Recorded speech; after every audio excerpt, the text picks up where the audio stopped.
Hi, my name is Dave, and welcome to the Fasting Journal.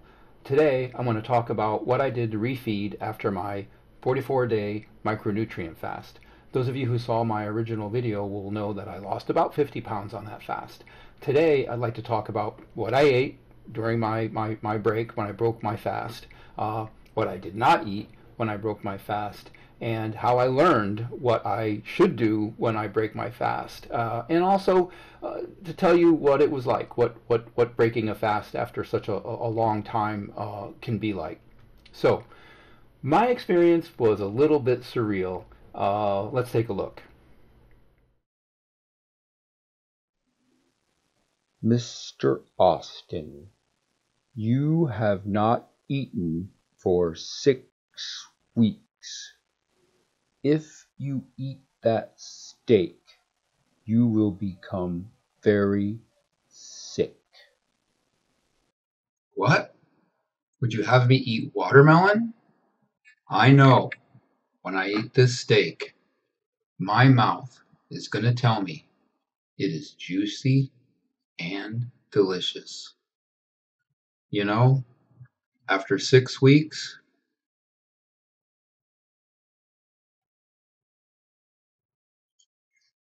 food is good. We want the keys to your weight loss success. I told you you'll have to watch my YouTube video like everyone else.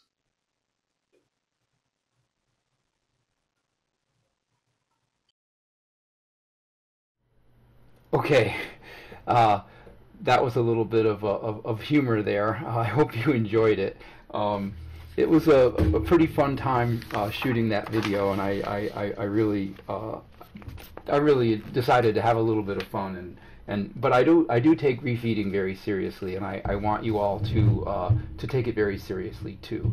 So some of you may have noticed that during that video I made a reference to watermelon. So why not watermelon? Well, interestingly, it's something that I learned while I was researching, and that is refeeding syndrome.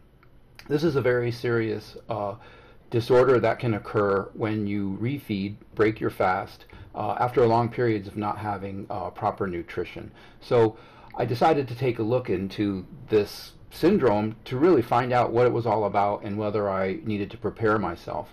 As many of you know, I'm a big proponent of taking vitamins and minerals during your fast.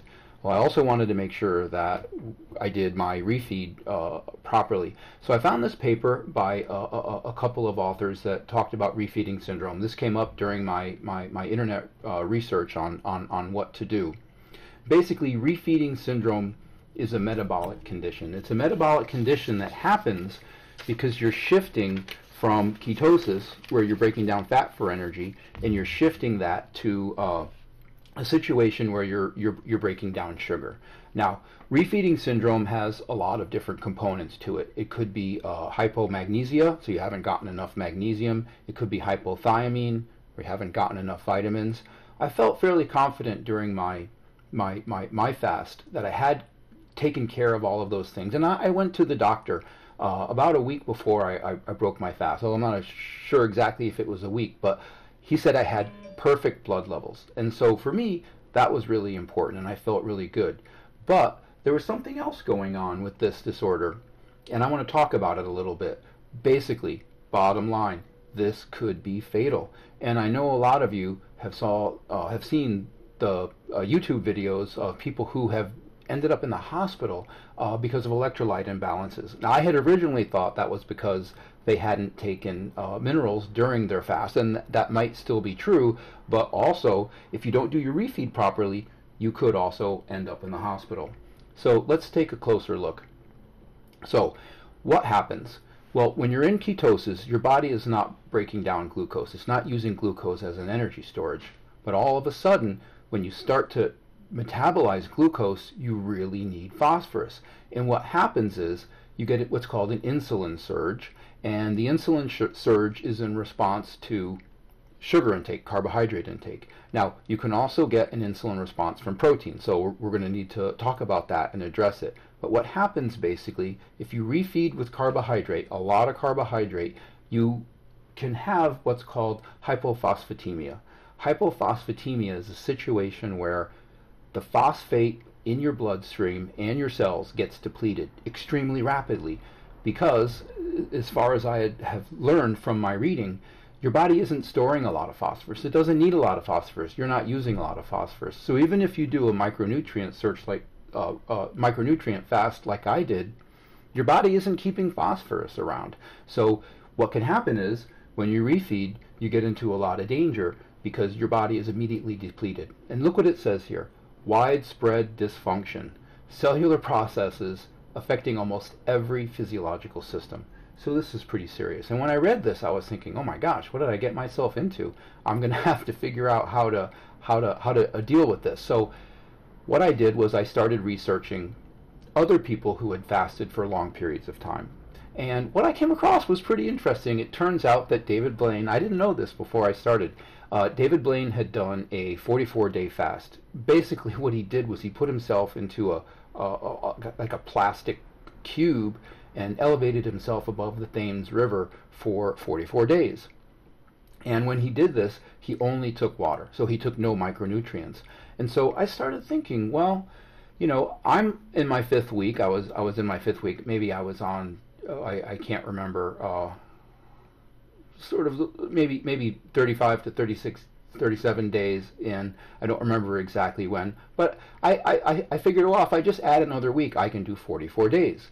And if I do 44 days, then I can compare my micronutrient fast to his water fast. That would be a good comparison, right? Because you know, we both went the same number of days. Of course, there were a lot of psychological issues going on with David Blaine. He was in a box. I was not in a box. I was living my life like I normally live. I had my family around me, and I was working.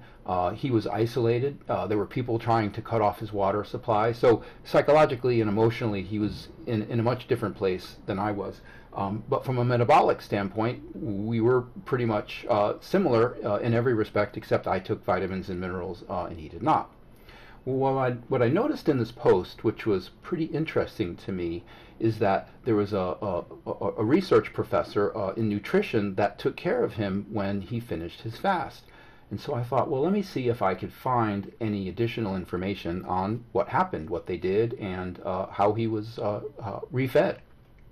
So it turns out that there's an article appearing in the New England Journal of Medicine. So for those of you who know, the New England Journal of Medicine is one of the most premier medical journals in the world, if not the most premier medical journal in the world. And it says Refeeding David Blaine. So this is what they did. They're reporting here what they did to refeed David Blaine.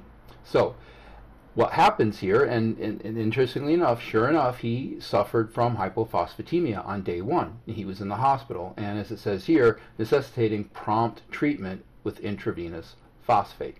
Okay, so what happened? So day 0, he has 1,000 kcals of energy coming in. Then on day 1, he takes, not 1,000, I'm sorry, he takes it looks like about 750, a little over 500. And you see on day 2 he also takes that amount, and you see his phosphate is dropping pretty quickly by the end of day 1. And that's when they're saying, okay, he was in hypophosphatemia. So he gets a phosphate infusion intravenous, his phosphate goes up, and his calorie intake goes up, and you see they sort of stabilize his phosphate.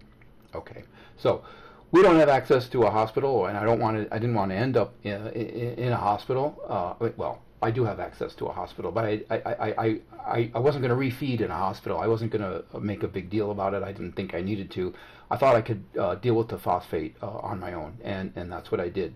I also found a follow-up article written by the same authors, and also, interestingly enough, David Blaine is a co-author on this. He is the subject. He probably contributed to this as well. So he was intimately involved in this process. All right, so what did it say in this article?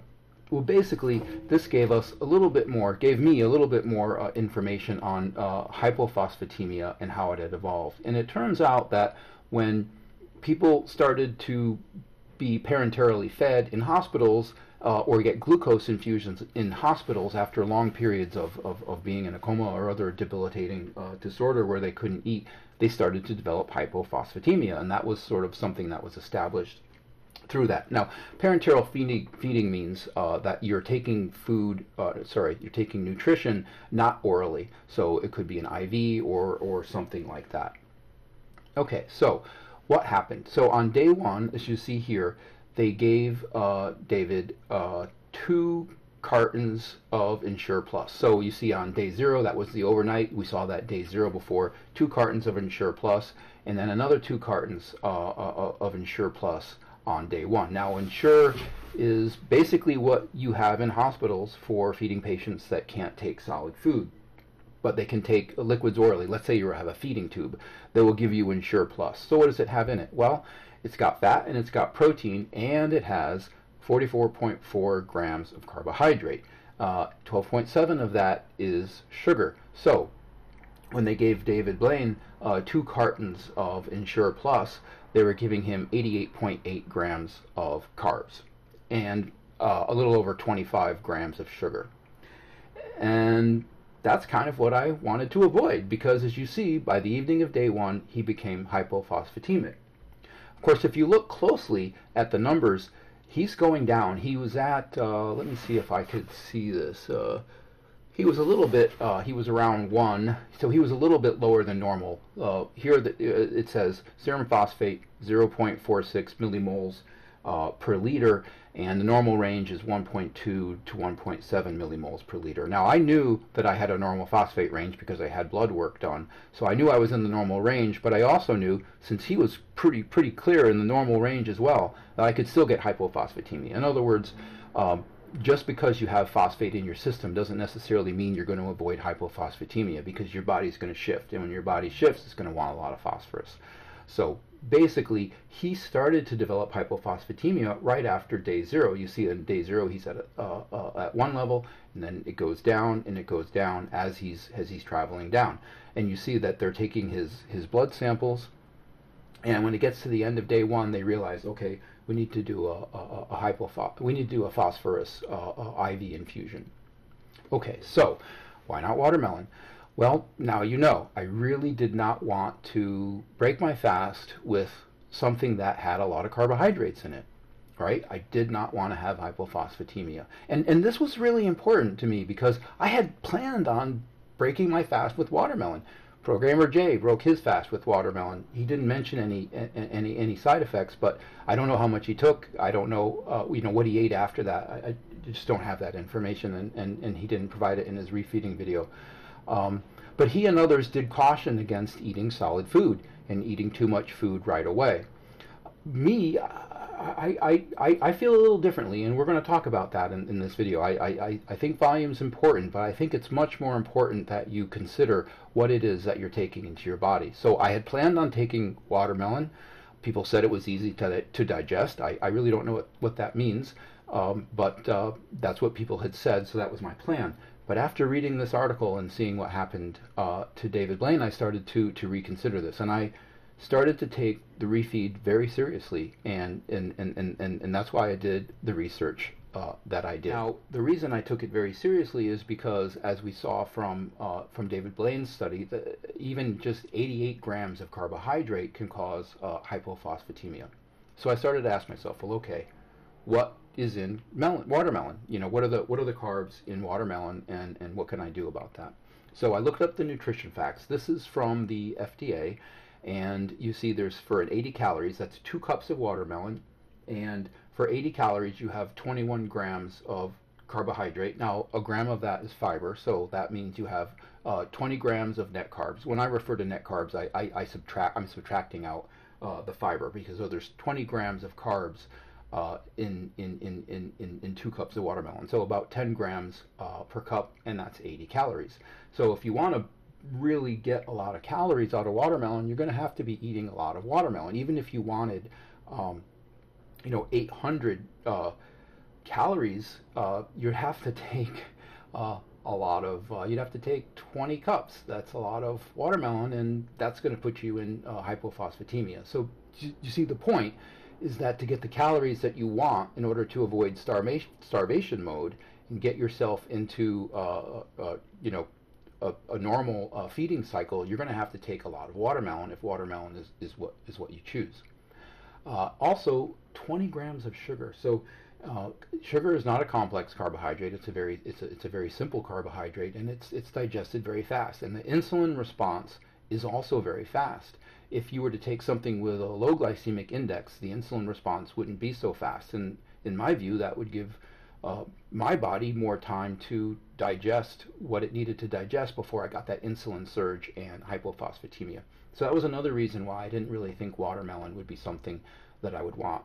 And I think I touched on this already.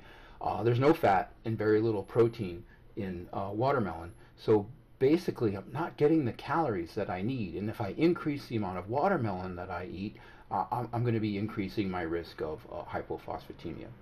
Now, I'm not here to change your mind. I'm only here to tell you what I did. So if you still want watermelon, stay tuned. We're going to learn a little bit more about phosphorus, and maybe you could work it in. I just think that if you're going to take watermelon or anything else, you should really be aware that hypophosphatemia is a real danger, and you should cover yourself with phosphorus. Okay, so now we can learn from David Blaine's situation.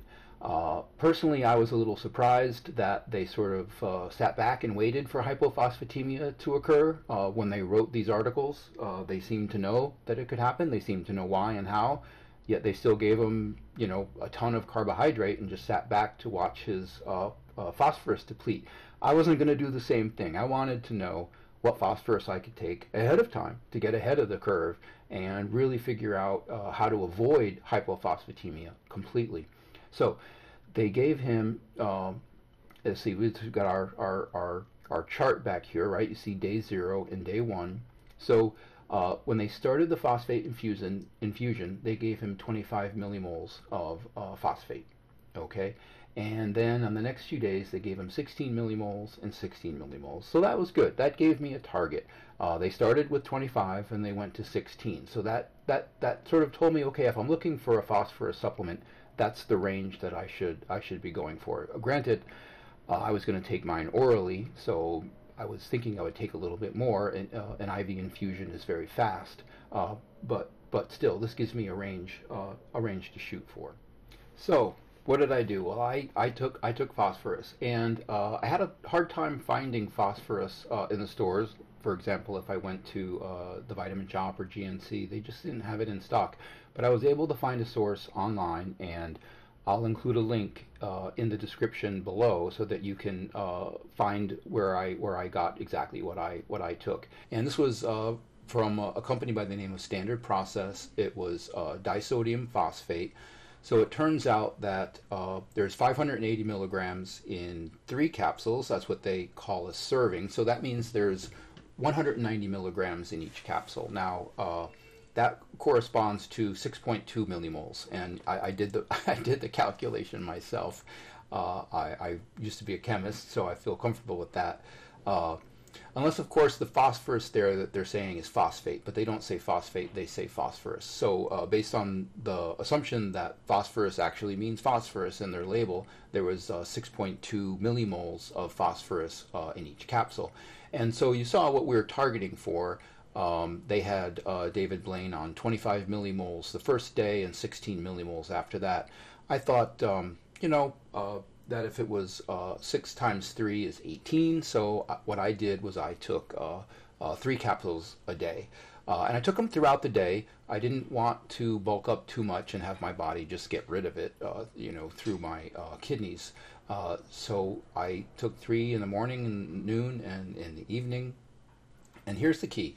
I started the day before. I really felt that it was better to get a little bit ahead of the curve. I can't say for sure whether it helped or didn't help, but that's what I did. And so again, as I always say, that's what I'm reporting to you. I took it also the day that I refed. I didn't refeed until the evening. So I got 5 doses of phosphorus before I ate any food. And I continued. I think I continued for about a week, but I kept taking it 3 times a day pretty faithfully. as I increase my carbohydrate intake. Now, if you are going to do a watermelon refeed, I would suggest that you do your math and try to get enough phosphorus to cover all the carbohydrate that you're taking, and figure out beforehand how much carbohydrate, how much watermelon or whatever carbohydrate you're taking, you're going to need to get your energy and cover it with phosphorus. That's what I would tell any friend. Okay, so I did something else too, and I wanna make sure this is very clear. I took digestive enzymes. Now I'm going to make a separate video about this, because I believe wholeheartedly, for those of us out there who have a hard time digesting food, digestive enzymes are really incredible. They literally changed my life. So I take digestive enzymes all the time when I eat food, but I did take them this time as well, and so that may be something that you could consider, or maybe you should consider. I don't believe they're really necessary. People write, watermelon's easy to digest, or they talk about it in their videos. I even watched a video where the person said, "Oh, your body forgets how to digest food." My body doesn't digest food well on a regular basis because I don't have those digestive enzymes. People who are very much into nutrition know the importance of vegetables and sources of enzymes for digestion. These two products that I use are Super Digestaway and raw enzymes from the Garden of Life. I use them in 50 and Wiser. I think that's pretty cute. But in any case, like I said, I take these all the time. As I got older, I found I wasn't digesting food as well, and these really Super Digestaway, it's my favorite. I was in the store one day and I bought it, and it changed my life. I mean, it really did. So I keep with it. Although probably the raw enzymes has all that I need. I'm just always going to keep taking Super Digestaway because I'm just so thankful for it as a product. All right, enough of that. So what I did was I took one of each of these before and one of each after the refeed. Normally I would just take one of each after a meal, not before. But I was trying to be a little careful. Even though I say I don't believe people when they say things are easy to digest or hard to digest, I still covered my bases. All right, so let's shift to how many calories can you take when you refeed. Let's go back to that refeeding syndrome paper and see what they say about it. Because how much should you take? How many calories do you need? Now, my goal was to stay out of starvation mode. I didn't want to go from a really good fast and then give my body not enough calories so that it would feel like it was being starved, right? But again, I also didn't want to give my body too many calories to get into trouble for refeeding syndrome. So NICE. The NICE is the National Institute for Health and Clinical Excellence. It's a UK foundation, and they recommend 50% of the energy requirements.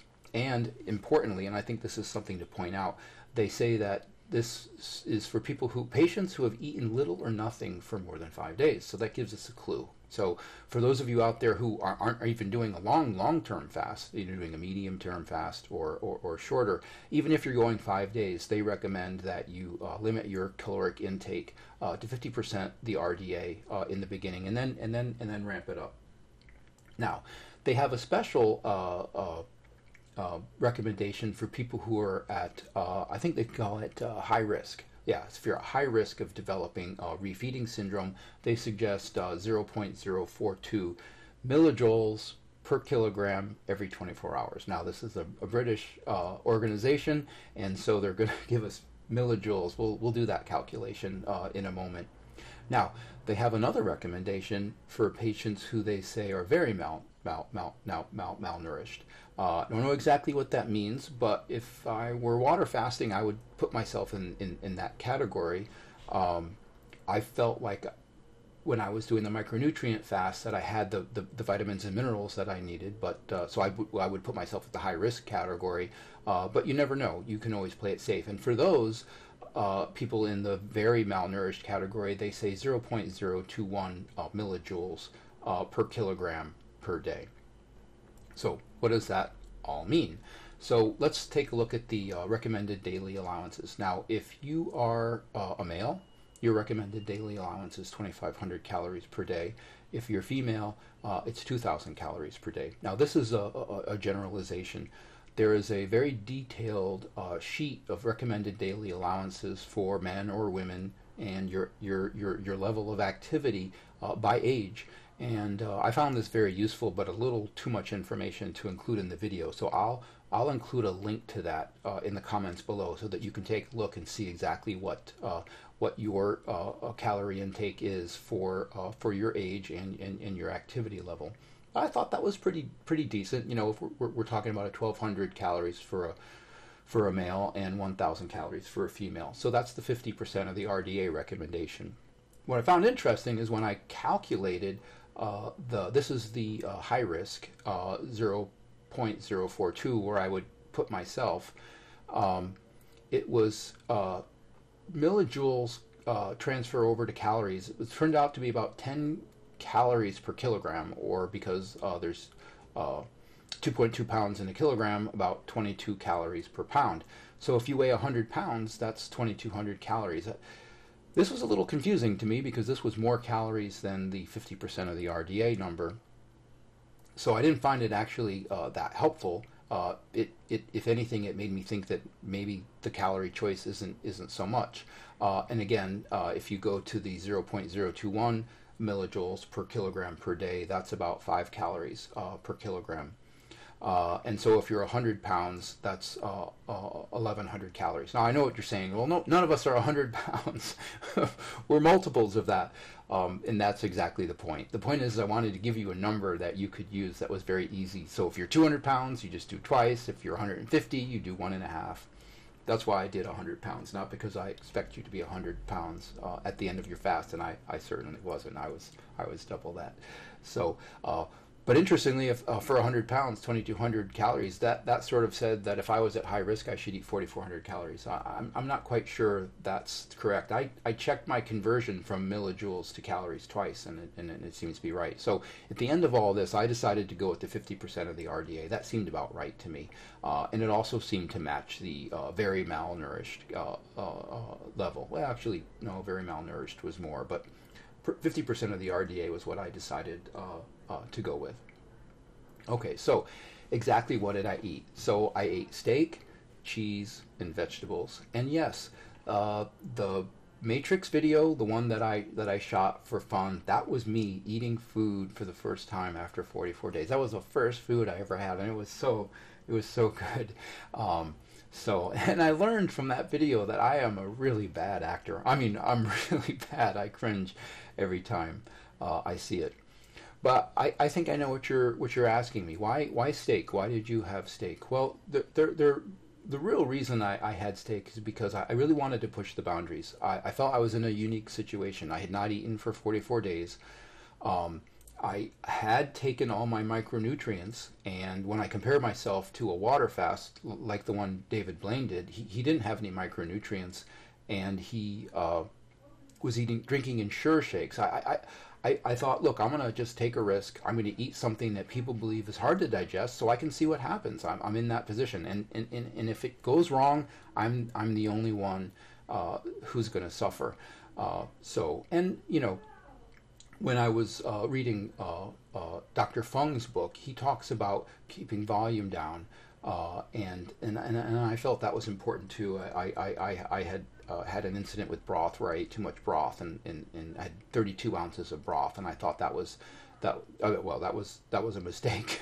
I got a stomach ache, so I figured, well, the worst, and Dr. Fung says this, the worst thing that's going to happen to you is you're going to get a stomach ache. So I thought, well, okay, I'll take a stomach ache for that. So the cheese I put in because I wanted some calories, I wanted some fat, and a little bit of protein. And the vegetables I put in because I wanted complex carbs. I wanted to start my carbs right away, but I wanted to start them a little more complex. So this is a picture of exactly what I ate. This was the dish. I took a picture of this dish right before I made the video. So I put the dish out. I grilled the steak. That's my grilling. I love to grill, and I love to eat what I grill. That's manchego cheese. I love manchego cheese. It's amazing. And that's a gardenia salad that I made while I was fasting because I knew I would want to have something good when I broke my fast. So I had been waiting like a week to eat that. I was pretty excited. So I put this all on a plate. I cut off a little piece, ran into my room where I shoot videos, and I shot the video, and I did it in one take because I just wanted to eat it and get back. And when I was done, I went and joined my family, and we had a meal together, and it was really amazing. Okay, so let's get back down to basics. So, gardenia salad mix, ribeye steak, manchego cheese. I'm estimating on the amount of steak. I think it was 5, could have been 6 or 7, but close enough. Around 560 calories or so. 516.9 according to my nutrition app that I use. So this was what I took. It was about 8 o'clock at night. I had started my fast at 8 o'clock at night, so I thought I would end it at 8 o'clock at night. And I also thought I wanted to have a little bit before I went to bed. I didn't want to have a whole day of refeeding. I thought I would refeed before I went to bed. And quite frankly, I was preparing for a stomach ache. I figured, well, I'm gonna refeed in the evening because if I get a bad stomach ache, I can just go to bed and get it over with. So that was also something that I was prepping for. Now, let's talk about stomach aches. This was a concern of mine. I had gotten a stomach ache when I think I mentioned this before during my 5th week of my fast when I was preparing for a refeed and didn't really know anything about it. I decided to try to have a little bit of broth every day. I would take 16 ounces of broth in the evenings every day. It was a horrible mistake. It made me hungry again.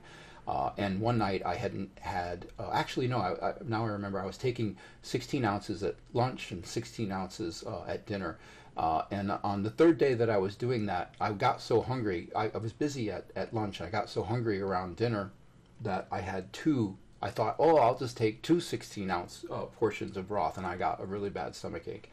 So that was kind of a mistake. It was a volume mistake. I mean, this was broth. It was, nothing really to digest, but it was a volume issue. So I knew, okay, keep it under 16 ounces, and that's kind of what I did. I wanted high caloric food so that my volume would be down. Well, David Blaine got cramps, so apparently he kept a diary, and according to his diary, on day 1 he experienced abdominal cramps. And on day 2 he continued to have cramps. So he had cramps on day 1. Remember, he started taking the Ensure shakes on day 0, that evening that he got in. On day 1 he had cramps the next day, and on day 2 he had cramps the day after that. So I was prepared. I was really prepared for the onslaught. And what happened? Nothing. I was just shocked. I ate that steak. I ate that whole steak that you saw. I ate that cheese, and I ate those vegetables.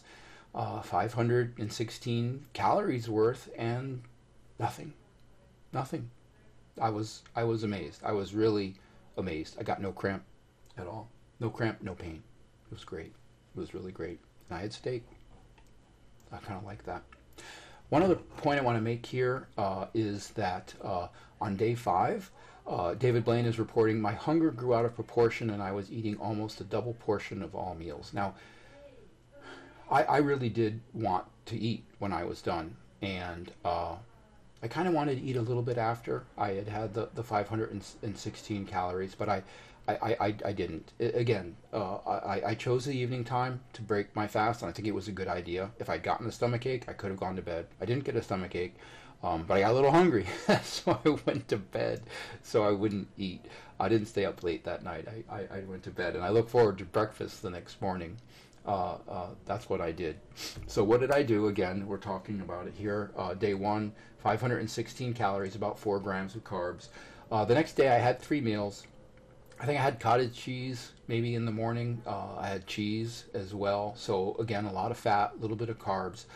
For day 2, I was at about 1,115 calories. That was kind of where I ended up. I didn't plan it to be exactly that. I think I was planning 1,200, but it turned out to be about that. And I kept my carbs at about 35 grams. That was my ramp up. Remember, I was still taking my phosphorus at that time 3 times a day with my food, so I would get it around the same time. 35 grams of carbs, no problems, never noticed anything, never got my blood tested, but I never had any issues when I was refeeding that second day. And I went kind of fast. My 3rd day, I went up to 2,162 calories. I was shooting for 2,200. I undershot a little bit. 75 grams of carbs.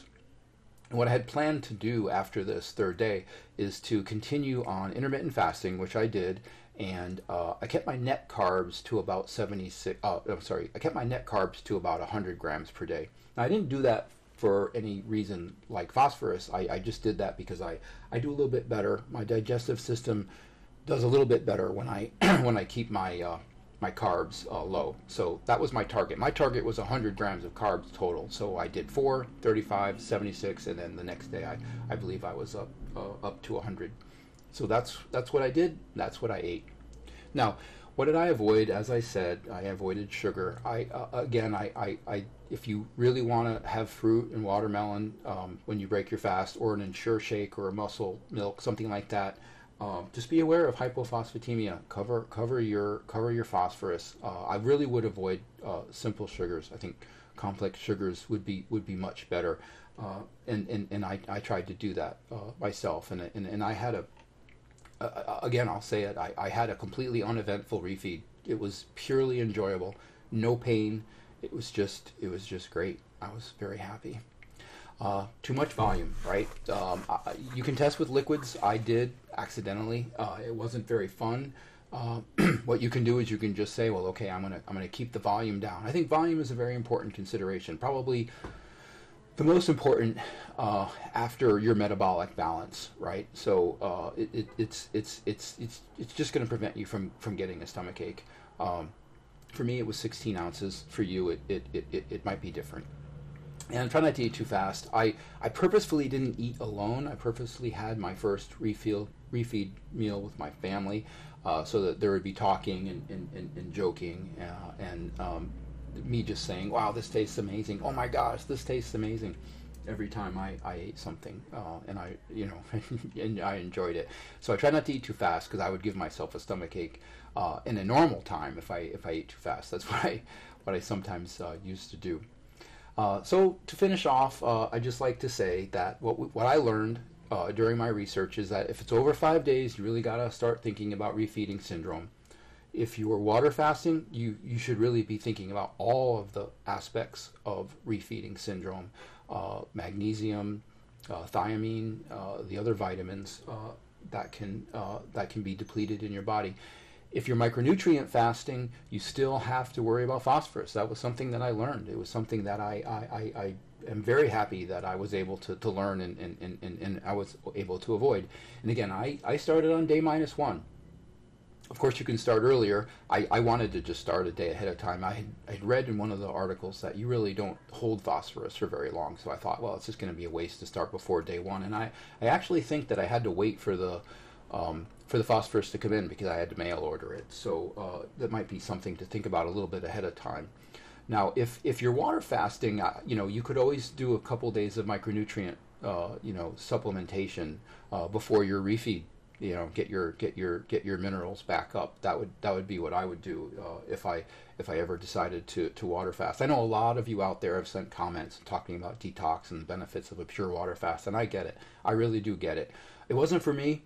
I was way too dehydrated, and I really didn't want to deprive my body of those things. But if that's your thing, yeah, that's your thing. Do it. But when you refeed, I would really suggest that you start taking some of those minerals and vitamins that your body is going to crave once you start giving it carbohydrate, especially if you're going to do the traditional water fast and a watermelon refeed.